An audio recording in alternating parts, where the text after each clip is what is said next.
Dr. Miller, President Hunt, members of the board, good evening. On Thursday, April 28th, Dr. Miller received a letter from an attorney representing the Riverside City Teachers Association, outlining our belief that Kathleen Sanchez, Assistant Superintendent of Human Resources, has violated credentialing requirements and rehire rights of certificated employees in the 2009, 2010, and 2010-2011 school years for the benefit of her family members.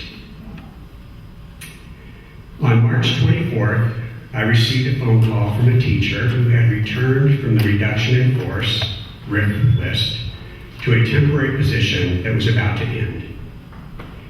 In that conversation, the teacher who made the phone call asked me the question of how it was that teachers at a particular site could be in full-time classroom positions who did not possess a full credential, while she had to accept a temporary position and she was fully credentialed. During that conversation, she shared that they were both members of Kathleen Sanchez's family, and the staff at that site, as well as others who knew of it, assumed that was the reason they were allowed to teach in these positions when there were fully credentialed teachers available, and neither of Mrs. Sanchez's family were. After several days of research on staffing, credentialing, rehire rights, and other issues that would allow me to feel certain that this was a credible and serious problem, I met with Dr. Miller and shared this information and supporting documentation. That was on Tuesday, March 29th. We have met twice since then and discussed this issue, along with a few email communications. On Tuesday, April 26th, I shared with Dr. Miller that I had a legal obligation both to pursue a remedy for those teachers whose rehire rights under the Education Code were violated, and to make part of the public record the circumvention of credentialing requirements by Mrs. Sanchez for the benefit of her family. I have also spoken to members of the board, and you are all aware of the situation. Consequently, our attorney has responded with a letter spelling out our concerns and asking for an investigation and rectification of the situation, and I am addressing the board in public session. Before proceeding any further, I would like to make clear that Mrs. Sanchez's family has done no wrong. In fact, neither of them may even know of this issue. Additionally, our association represents them as well, and I care about their fair treatment as much as I care about the fair treatment of any teacher. Any rectification of this issue cannot be at their expense. Here are some facts publicly available and points of information. There are 36 teachers who are fully credentialed currently on the RIF list. Some of those substitute, some are unemployed. When the school year began in 2010, there were nearly 60 teachers on the RIF list, hoping to be brought back to full-time teaching positions. There are many fully credentialed teachers who have accepted part-time or temporary positions within the district who we do not count as being on the RIF list, yet they do not have full-time teaching positions. Mrs. Sanchez's family members cannot be found on a RIF list or a seniority list. Because they have been assigned temporary one-year positions for 3 and 4 years consecutively, and they possess either a permit or a waiver to teach in the classroom, and not a full credential, they have not had to be subject to seniority lists or the RIF process.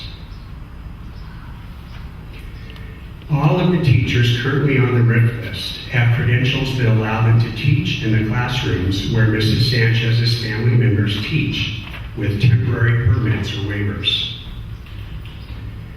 For teachers with a multiple subject credential, willingness to take 15 hours of EPSS training is all the California Commission on Teaching Credentialing requires for teaching in this educational setting.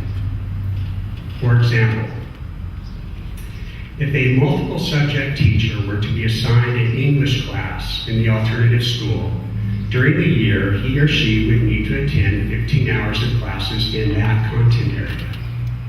If the class was science and math, 15 hours would be expected this year for one content and 15 the next year for the other. There are many multiple subject credential teachers in classrooms at this school and others like it in our district who obtain or are obtaining the BPSS once assigned at the classroom. The school accountability report cards for 2009-2010 reveal that at the school where both of Mrs. Sanchez's family members teach, of the 13 teachers there, 11 have full credentials, either multiple subject or single subject. 2 do not, her family members. And of the 51 teachers who have full-time positions in programs of a similar nature in this district, 49 have full credentials. 2 do not. The Education Code, when addressing issues of emergency credentialing, has established short-term staff permits, or a variable term waiver, or a provisional internship permit in order to allow a district to, and I quote from the California Commission on Teaching Credentialing, fill an acute staffing need when local recruitment efforts have been made, but a fully credentialed teacher cannot be found, and all other efforts to find appropriately credentialed teachers have been exhausted. One member of Mrs. Sanchez's family has a short-term staff permit, the other a provisional internship permit.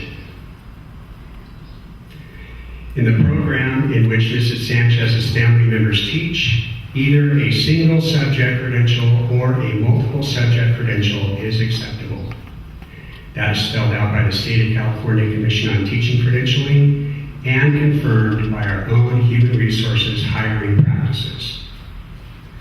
A school district, in this case ours, under the direction of Mrs. Sanchez, must apply for a waiver or permit for individuals, and the school board must adopt a resolution certifying that, and I quote again, there is a need for such a permit to be granted because the school district has conducted a diligent search for credentialed teachers and none were available to fill the positions.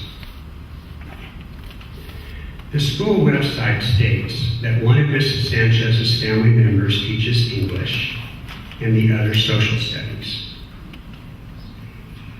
In order to certify this resolution for both years, it was necessary that of all the teachers on the RIF list and all those who have less than full-time positions, HR could not find 2 who would be willing to teach at this site and attend about 15 hours of class this year.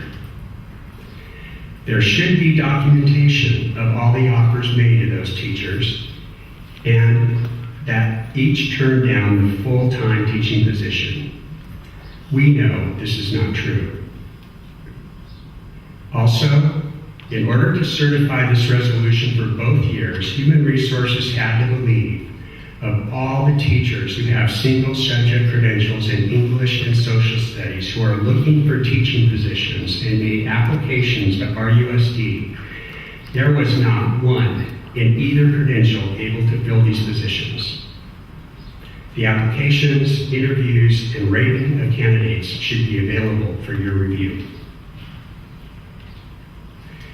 The impact of her actions is serious.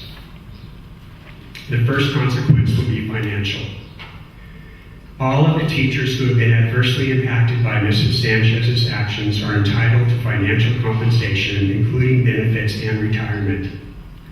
The teachers who should have been full-time and were not, and the teachers who could have been 60% but accepted a 50% position, and those in 40% positions, and on until we reach those 2 fully credentialed teachers who are still on the RIF list, who should have had positions but were never given the offer.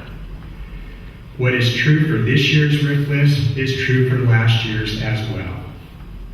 Mrs. Sanchez's actions may cost the district and our employees and our students hundreds of thousands of dollars.